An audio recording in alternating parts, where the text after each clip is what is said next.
guys? This is John Lee Hilliard Jr. from JT's Vending. Just wanted to let you guys know in this video it will be covering the five five reasons that so many black people remain poor. And everyone has their different opinions about this, but this is what I see and what I notice from talking, excuse me, to hundreds of people. I make it my business to speak to anyone that makes eye contact with me. I speak. I introduce myself. If you've met me, if I've handed you a flyer, I guarantee you more than likely I'll talk to you about finances or budgeting. But for the most part, from me and my own research and reading and studying and speaking to people in public and coaching people on budgeting who don't know about budgeting like I once did, I came up with these five reasons because they covered a broad spectrum of people, I'm in, out of the five, I'm in like 3 or 4 categories myself, like I used to be with my mindset, but I started to do more so that I can have more and I could just do better financially. So in this video, that's what we'll be covering. So we'll go ahead and jump right in it. So I believe that there will always be poor people among us, around us, in the world. And these are 5 of the reasons that I believe that. So reason number 1 is, for most people, it never occurs to them that they can be wealthy. That was never me. I knew I could, I just didn't know how, didn't have a plan. But most people it don't occur to them. Some people are designed to be at a certain level, so before I got into corrections and started my career, I worked in a warehouse. So I bring it back to like warehouse scenarios. So I could never function completely in a warehouse because it's just mind-numbing, repetitive. 1, 2, 3, A, B, C. It just freaking got on my nerve. But some people are designed to get up, go to a warehouse, move boxes, count boxes, go home. Some people enjoyed that routine and that cycle for 30, 40, 50 years. I just wasn't one of those people. And you have those who it never occurs to them that they can build wealth. Even with their position, even with their job. You can build wealth with a basic 9 to 5. You can. You just have to change your money habits. But number 1 is that it never occurs to them that they can be wealthy. The second reason is if it does occur to them that they can be wealthy, they never decide to be wealthy. They go, man, you only live once, or I want to have fun, or it's cool, I can just get paid next week and pay these bills. They never decide to be wealthy. Number 3 is if most black people do decide to become wealthy, they procrastinate. That was me. I decided to build wealth years ago, 2007, 2008, and I procrastinated. I truly procrastinated, and then when I did get started, I put all of my effort into it, and then when things didn't go right back in 2007, 2008, the housing market and everything, I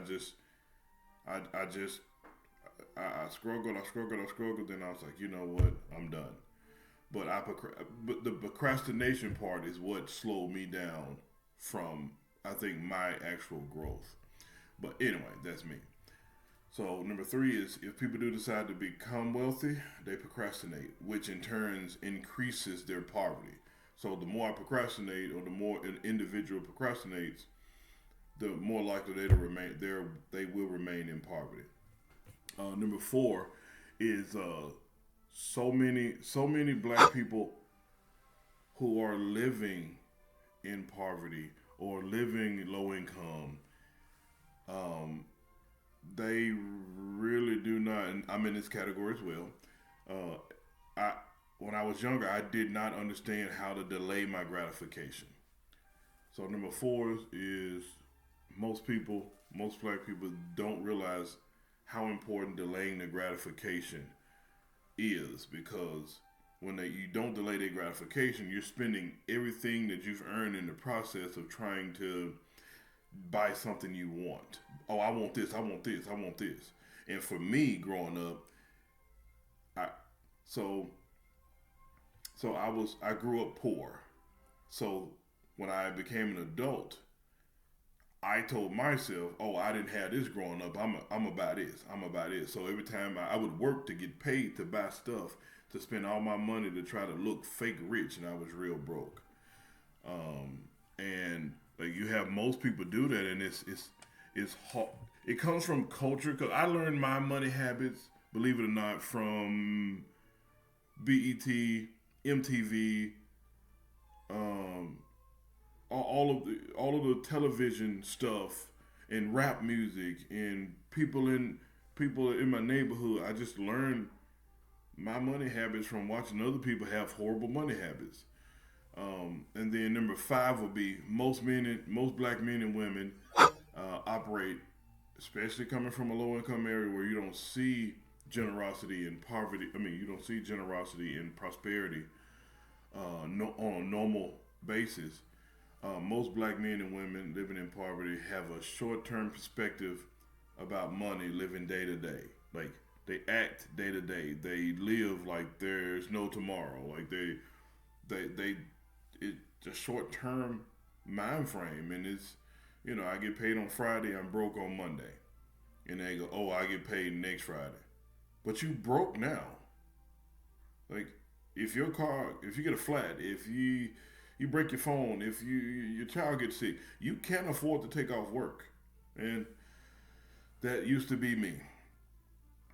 I did a video earlier talking about when my son got sick when he was like 1, 2 years old, and then back then I was so angry because I was struggling financially, and I was so mad because I was so poor, didn't have the money to take care of him, but I wanted to be a good father and be with him, but I couldn't because I didn't have no money. I couldn't get the money because I used up all my PTO at work, and I'm begging them for more PTO. I couldn't go unpaid because I couldn't pay my bills, and it was a horrible cycle, and I felt so drained and helpless and useless as a father. That was the worst feeling of my entire life I'd ever had. And then um, my daughter she had a fever, a very high temperature, not too long ago, of 106, and I rushed her to the emergency room, and other than worrying about her health and well being, found out she had pneumonia. But other than that, nigga, I took off work. Everybody took off work. Me and my wife, we took off work. We took off work to take care of our child, because we planned, like, we have an emergency fund. So financially, we were already set. So when something serious happened, we can take off work if need be, and not be so angry about being broke like it's someone else's fault. So anyway, that's my whole spiel on the 5 reasons that I believe most black people are poorer than most. Um, and it could go for any culture or any race, but I'm looking at black Americans from my point of view, and I'm rationalizing the things that I've done and I've thought, and then I go out and speak to the general public before I do these videos. I speak to hundreds of people before I talk and do a video, to try to get some kind of guideline, and those 5 are pretty solid. So I tell people, you watch these videos, please hear what I'm saying, but verify. Go check it out. Write these 5 down, and just go ask random people. If you enjoy talking to people, go ask random people and see if they'll agree or disagree, or agree with all 5, or agree with 2 of the 3, and just see what you come up with. But thank you guys so much for watching this video. Au revoir, a bientôt. Have a blessed day. And happy Thanksgiving, and happy Merry Christmas, and Happy New Year. Yeah.